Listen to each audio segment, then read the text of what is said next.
Annyeonghaseyo, Vince here from AutoIndustriya, and we are here in South Korea checking out the new Kia PV5. They haven't even revealed this in our market yet, but they're giving us a sneak peek and a drive of what you can expect from this vehicle. Now, like I mentioned earlier, a lot of car makers are focusing their EV technology when it comes to their SUVs, their passenger cars, but Kia is showing us that it can be perfect when it comes to a van. In a van format, what does EV technology have to give? Well, for one, it makes it more compact, or at least it makes a power unit more compact. Your motor is inside here, actually right under there, but it's pushed so far forward that when you go around here, you can see that it's unlike an engine, it's actually quite compact in front, and it gives you more space inside. Like when you show you that, that's actually pretty spacious in there. As opposed to having a motor under there or in front, it just makes so much more sense and opens up so many more possibilities. Now, when we close this by the way is the passenger variant, and it comes with these really nice motorized sliding doors. And it's very nice. And the load floor here, getting in and out, it's very easy. So even for the elderly, your lola, your lolo, it's gonna be very easy. And one of the great things they did with this vehicle is the modularity. You can see it with the construction. Now, it's not like they said Lego-like bricks or Lego-like build, but that's really more for the manufacturing. You can't configure it as an end user, but when it comes to the manufacturing, it allows Kia to explore different possibilities when it comes to the body styles of the vehicle. Later, when I show you the other one, you'll see why. But the space is aplenty. It's about 4.4 cubic meters overall in volume inside. And it just, it looks good. I mean, Kia does designs very, very well. You can see with the back, it's nice and clean. And by the way, also power tailgate. So when you lift that up, well, they've got a nice camping setup. Well, a little camping hangout setup here. This is kind of like very, very popular here in South Korea, like where you just park and enjoy your time and kind of, spend more time with your loved ones or loved one or significant other, and it's going to be really useful. I can see Isa already telling me, are we going for the drive already? All right, guys, enough of this. I'm going to go take out the PV5 for a drive. I'll see you on the road. Okay, so it's good to be back driving in South Korea. And Kia was actually the first time that I ever drove here was also with Kia. We were driving the Kia Seltos when it was newly launched. And this one, well, we're driving a vehicle before it was even launched. This is the Kia PV5, which stands for Panel Van 5. And yes, it is a BEV. Now, if you notice, looking around at Kia's lineup in the Philippines and abroad, they really are embracing EV technology. Like the Chinese brands are the ones usually doing a lot of these things. The Japanese brands, not so much. They still want to go hybrid, especially with Toyota. And also when it comes to fuel cell, they want to go that route, not EV. Kia, though, they said, you know what? We think EV is going to be the way to go, especially for now and in the future. So they will invest in it, and we're seeing a bit of that with the PV5. What does EV have to offer, let's say, fleet customers? We're talking about like things like DHL, FedEx, or in the case of the Philippines, JNT, LBC, Lala Move, all that stuff. Well, an EV platform gives a car manufacturer maximum versatility and modularity. Now, by versatility and modularity, it's the nature of an EV platform wherein it's usually just flat to the floor, and the thickness of the chassis or the frame is going to be really determined by the amount of batteries you want to put in. So that's the kind of thing that this offers. Now, if you look at a lot of the pictures of the platforms, yes, they are just flat and just under the floor, which is why when you look at the underfloor of an EV, it's usually thick, like maybe about that, because for the batteries and all that stuff to be able to house that. And it's so much better than having, let's say, it in an internal combustion engine car, because in an ICE car, you will have to have allowances for piping, for exhaust, for hoses, for a fuel tank, all that stuff. But a battery is just flat. you can configure it however you want to maximize the space there, which is why it's key to have a wide track as well as a long wheelbase. In this case, I think it's 2995 millimeters of wheelbase to give you capacity for a lot of batteries. And in the case of this one, it's 71.2, I think, kilowatt hour capacity for the battery pack of this underneath the floor. But they also found ways to make the floor as low as possible to make it, like friendly for a wheelchair ramp. They can actually do that in this vehicle, which is, you know, yes, the navigation really does come in quite a bit here because it's useful to have that kind of navigation, especially for the speed cameras, which is right now 100 kilometer per hour speed limit, and I'm doing 88. Yes, thank you. I do not want to get a call from the South Korean police department. That's the last thing I want, and have them, deny me having to, come back here because it really is a nice country with amazing food. Now, back to the PV5.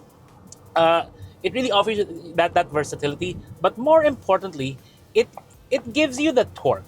That's what you want. That's why we like diesels when it comes to commercial vehicles. Commercial vehicles, they need the torque because they're pulling heavy weight, carrying a lot of weight, a lot of people. So the principle is you need torque to do that kind of work. That's what torque is. It's all about doing a job, carrying load, pulling load, that kind of thing. And EVs can be great on that as well because from 0 RPM, you already have max torque out of an electric motor. Yeah, okay. I'll keep on the left here. We'll cut that a little bit, go through the toll gate, the blue line, because it's nice that they have these guys here already. No more guessing like in S-Lex or C-Lex or whoever. Okay, hello. Thank you very much. Now, yes, it does give you the torque and it gives you the efficiency and it gives you zero, or at least allows you to have zero emissions, which is what we like. We like that, like, we're not disturbing anyone when it comes to noxious fumes or anything like that. If we have to go into, let's say, the nicer subdivisions, we won't piss off the HOA with all our smoke and all our noise because there is no smoke and there is no noise. Like right now, the car is running, I have the AC on, no noise here. The version they gave us is actually kind of a premium passenger van-ish kind of thing. Like, we have electrically adjustable seats. We have this nice screen here with the nice navigation, digital screen here in front. It has ADAS, so it has like the lane keep function, which is kind of useful. And it has adaptive cruise control. It even has the paddle shifters. Now, the paddle shifters are not for shifting. It's for adjusting the regenerative braking of this one, which is going to be useful to help you extend the range. Like, imagine if you've got a nice long downhill, you can really recharge your battery in this one. But mostly in Korea, what we're encountering here are flat expressway roads. So it's nice. It has all these controls for the audio system here. And most of this stuff we put to use, but of course we're working here. We're not really enjoying the sound here, even though it does have a pretty good audio system. Your AC is a climate control unit controlled by, when you swipe up here, you'll see all the controls for that. When you swipe down, you'll get all the volume there. And then the there you go. Navigation. Did I mess it up? Nope. Here, press this. There. Now can you try to recenter that? Start. No. There we go. We're back on track. I didn't mess it up. Woo! Now, yes, it's a premium spec. So we noticed a lot of nice upscale features in this vehicle. The ergonomics are really nice. Like the seats, I like these seats. It's very comfortable even for a van. Somebody was actually asking earlier during the briefing, what are the pain points, for a long drive, for a driver's point of view. And I have to say, not much. I mean, sitting here, it's nice. You got a nice view around you. Got actually a fantastic view with the big glass here. By the way, acoustic glass. The armrest, I guess, where the wipers, no, not wipers, the power windows are, is a bit low, so you can't lean that way. But they did give me this, which is also nice and useful. Now, speaking of useful, I've been learning a lot of things since I got this injury. A few more weeks of this I have to deal with. But it's nice, it's convenient. I can just relax here. And then, when it comes to selecting the drive, it's got the typical Hyundai Kia shifter drive selector here for the EVs. You twist forward for drive. I'm not gonna do it now. Twist backward for reverse, like I mentioned earlier in some of my other reviews. It's kind of reversed, so it takes a bit of getting used to, but once you got the hang of it, perfectly fine to me. What else do we see? Lots of compartments here. Like here on the door, there's a nice big tray here that can probably fit a tablet here or even a water bottle. But if you want a water bottle, put it here in the middle. Got big cup holder, big tray there. You even got a tray up here, which like in front of the driver, which is perfect for your paperwork. Like if you're making a delivery, or if you want to put a little like bag there, it would be very useful. Glove compartment there. Of course, this version is also a 2, 3, and 0. Now, what do I mean by that?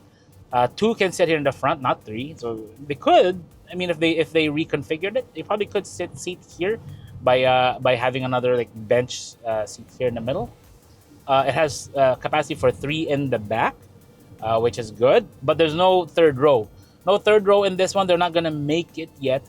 From what we understand, they're gonna start first with this version, 230 passenger van, as well as a panel van, which is the basic delivery van, which you would see in service with, again, a lot of these forwarding companies, the last mile logistics kind of companies. Again, I'm talking about like those deliveries like Lala Move, all that stuff.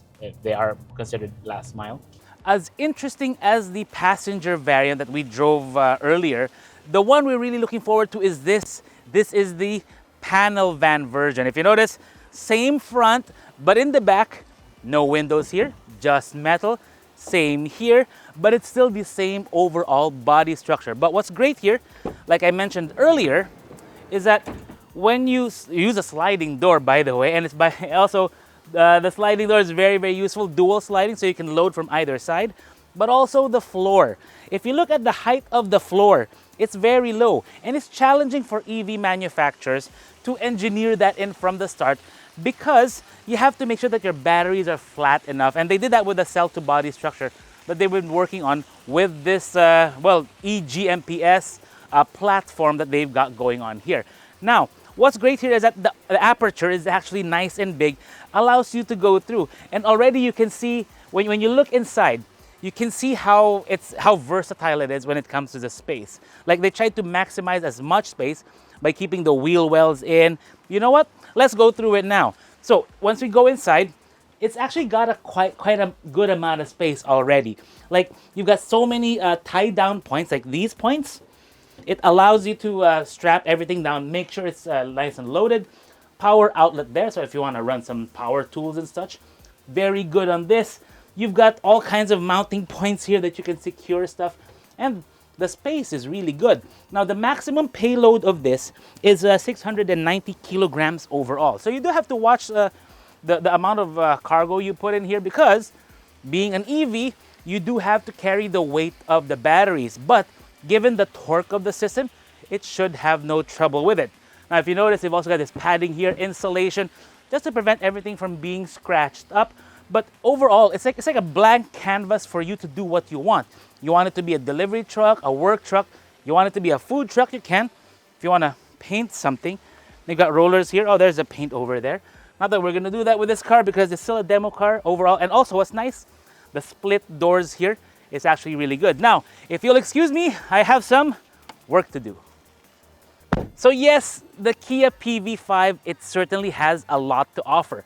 The platform, it gives you so much flexibility to generate so much more space, a low floor, more range, and so much more. And by the way, it actually really drives well, especially in the passenger variant. Now, as to whether or not this would come to the Philippines, that's really up to the distributor, but you can help the process along.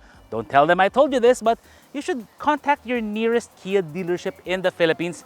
Tell them you want the PV5 because a van will really work in our market when it comes to electrified or electric technology. This is Vince of Auto Industria. Thank you very much. Kamsahamnida, and see you back in Manila.